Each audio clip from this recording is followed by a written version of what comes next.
Here we are. I'm here with my guest, Paul Kalemkiarian of the Wine Month Club, for the limited series 2017, October 2017. You realize 2 more months we'll be doing December?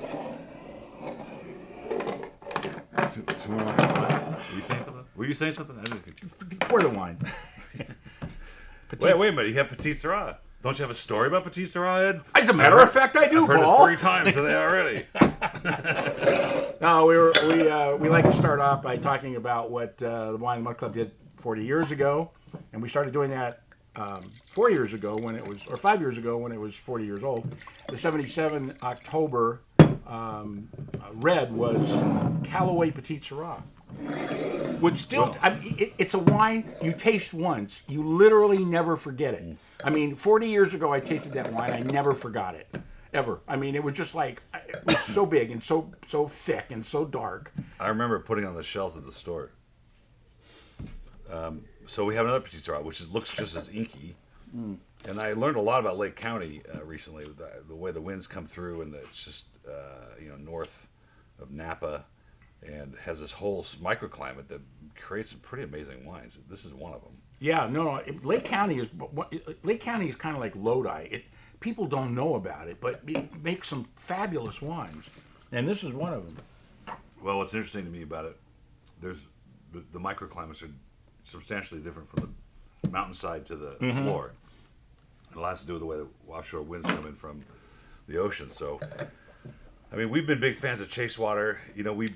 We sell their olive oil because the monks still make it. It's great olive oil. And here's a wine that they brought to me. I mean, this is kind of like, hair in your teeth, but it's pretty big. But if you want to taste Petite Sirah from California, this is what it's supposed to be like. Well, pretty much. I mean, it's a big, buxom wine. It's got a lot of flavor.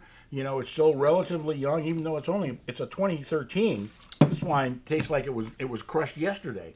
I mean, it's still got firm tannins, and it's still got great fruit. And the length of it is like amazing, yeah. Right? I'm still tasting this dark black cherry, blackberry, and trying to figure out what to put it with, like barbecued tree bark. I think would probably work really well.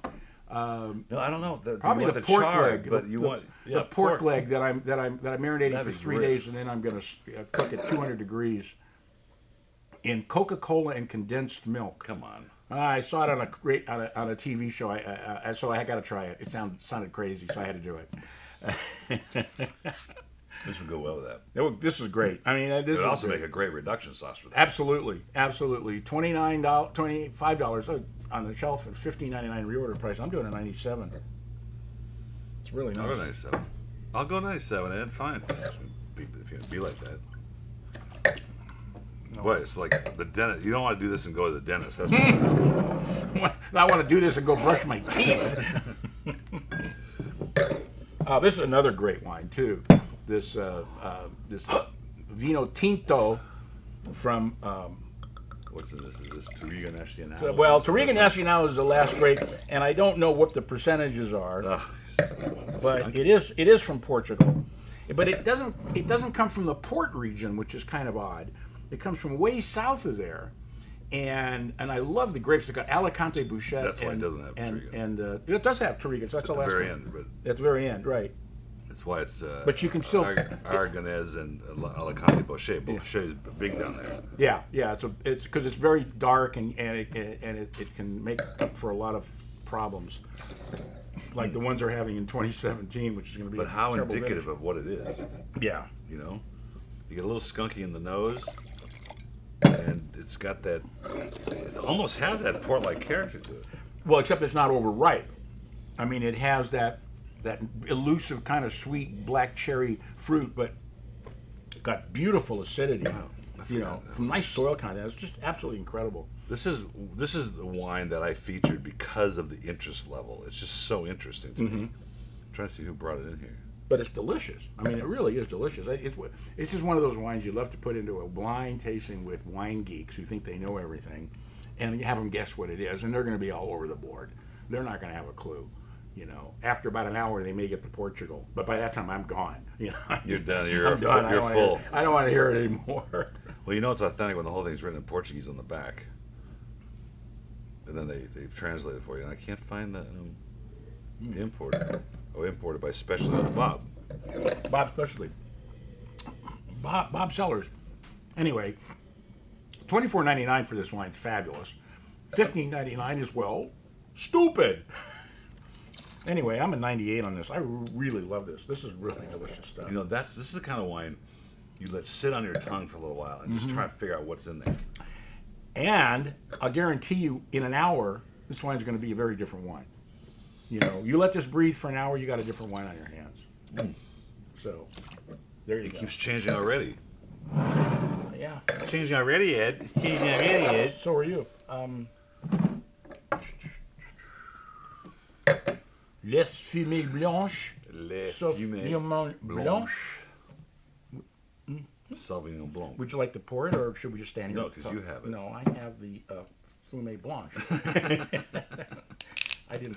I thought I was giving. Well, okay, so that's funny you said that, Fumées Blancs, because remember Robert Mondavi Sr. brought this fake wine to America called Fumées Blanc, which means nothing.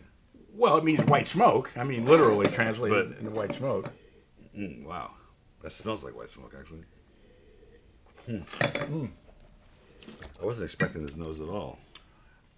Well, Lurton. yeah, because it comes from the Provence, not from Loire.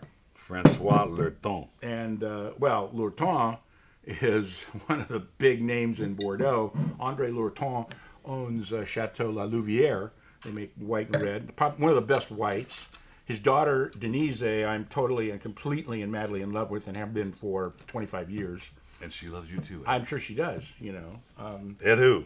And this was made by her brothers, her two brothers. Oh, I didn't know that. Yeah, they branched out on their own about, I think it's been about 15 years now. And they went all over the world. I mean, they got places all over the world. We've done a lot of wines from the Lurtons. I remember that story now. Yeah. I like this thing. It was just nicely This is balanced, just very even delicious. keeled, not overly opulent in any direction. Just put a nice chill on that.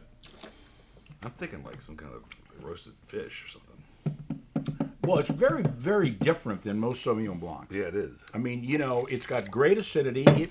It doesn't scream Sauvignon Blanc. It's not super herbal. It's not super stone fruit, but it has you know, some of that soil kind of Last time granite. we went to Katsusui over there at LA Live, and this would have gone great with this roasted, I don't know what kind of fish it was. It was a white fish with this crisp cap on it. Yeah. This would have been great with that. Yeah. Well, 24. Instead I had gin martini.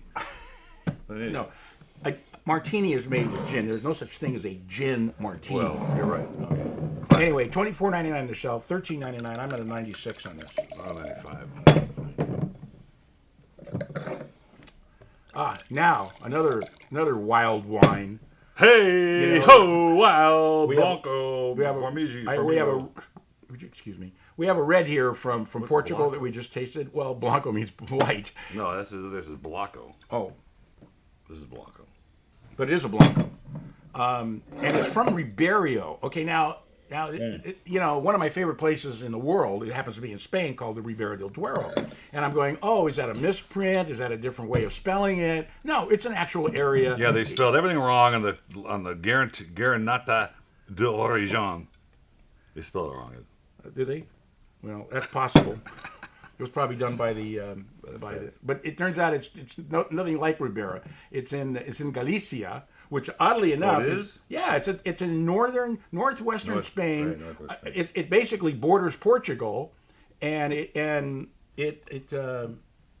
a lot of the same grapes that you find in Portugal. So that Galicia is an area that we've found recently, not recently, but we've done a few wines from that area. Right. Well, that's in We just did Provence. That's in the Provence area. No, in the Spanish part of Galicia. Oh, yeah.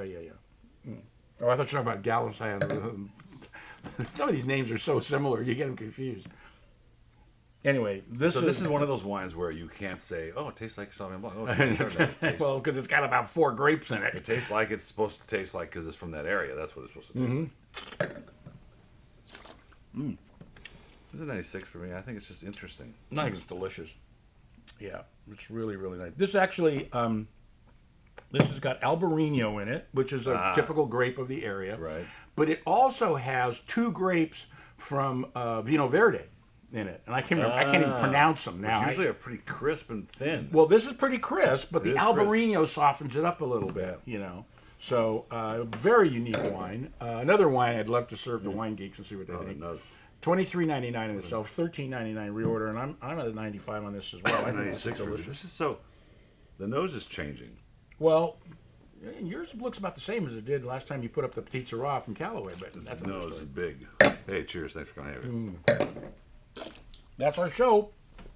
October 2017.